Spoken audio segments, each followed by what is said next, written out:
you can see this big difference. Squat, 20 sets per week of work for Marissa in the squat, and only 7 sets in hypertrophy, the highest volume time for Brandon. Marissa doing up to 24 sets per week of training directed at improving the bench press. So everyone always asks, like, what do these sets per week mean? Again, it's sets that are within the overloading range, that are stimulating enough to drive adaptation for that particular phase. So things that could go into the squat during hypertrophy, which is a bit more general, as of course any squat or squat variation, as well as exercises like leg press, hack squat, walking lunges, step ups, split squats. Those can all be counted. Now, doing 20 sets of squats for Marissa would be certainly different than doing 20 sets of leg press or 20 sets of walking lunges.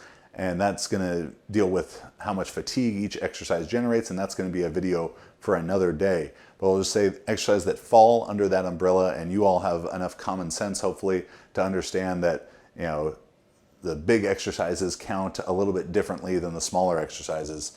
For the bench, that's going to be bench in any of its big variations, as well as stuff like flies, skull crushers, machine chest pressing during hypertrophy could all fall under that category. During strength and peaking, it's going to it's going to get a little bit more specific to the competition exercise, what's going to count in there. 24 sets for Marissa, 11 sets for Brandon. The deadlift and deadlift variations, back raises, good mornings, barbell hip thrust, those are all going to fall into these categories during hypertrophy. 14 sets for Marissa, only 4 sets for Brandon. So why is this big discrepancy? How does this manifest itself? And these numbers, I can tell you, are very accurate for both of these lifters. I coach them both and have done so for several years.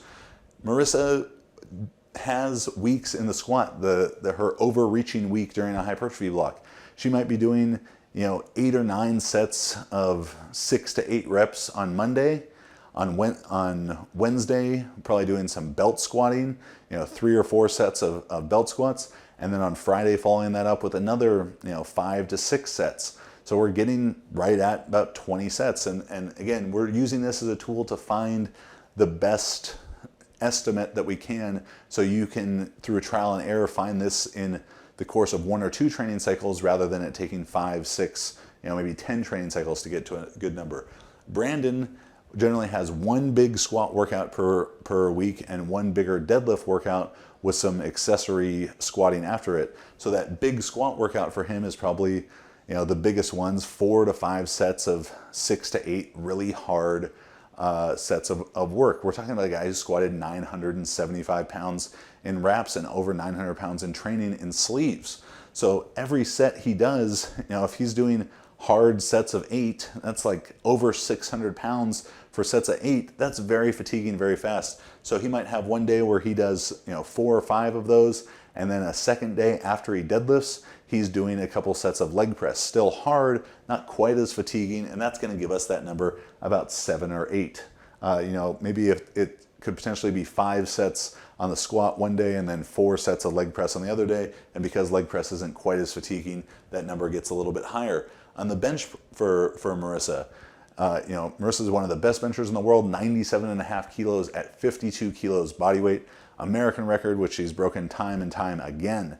So this number is maybe a little bit high for Marissa specifically, but pretty close to it, where she's benching twice a week. She's done as high as 11 sets of 8 of bench and bench variations in a single workout there. That would be on like a Tuesday, and then she'd follow that up later in the week on a Saturday with maybe 7 or 8 sets. So they were getting to 18, 19 sets, and then filling in the rest of this stuff with maybe dumbbell pressing variations, direct tricep work, and shoulder work. Brandon has benched 573 pounds. So 11 sets a week for him, might be 4 or 5 sets of bench on his first bench workout of the week on a Tuesday, let's say, followed up by another 2 or 3 sets of a smaller accessory work, whether that's chest press or dumbbell pressing variations or direct tricep work like skull crushers. And then later in the week, he's going to do some military press and maybe some board pressing for 2 or 3 sets of each one to fill out those 11 sets per week. In the deadlift, during hypertrophy, 14 sets per week, For Marissa, that's going to be a big workout on Wednesday. Maybe up to 5 or 6 sets of deadlifting or pulls from a low block. Sets 6 to 8 reps, followed up by maybe some vert pulls, RDLs, back raises, and then a smaller workout later in the week after her secondary squatting work. She'll do a little bit of extra deadlifting. Again, another variation, vert pulls, RDLs, or a block pull commonly. Typically, conventional deadlifters will have a little bit lower MRV than sumo deadlifters, as a sumo is not quite as fatiguing.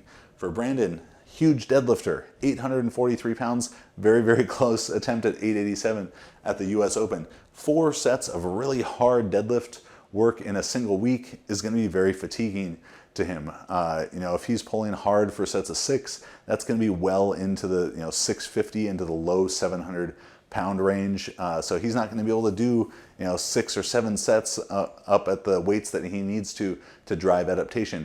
And this could manifest itself a lot of different ways. One week maybe it means he's doing 6 hard sets, and the next week maybe only 2 hard sets.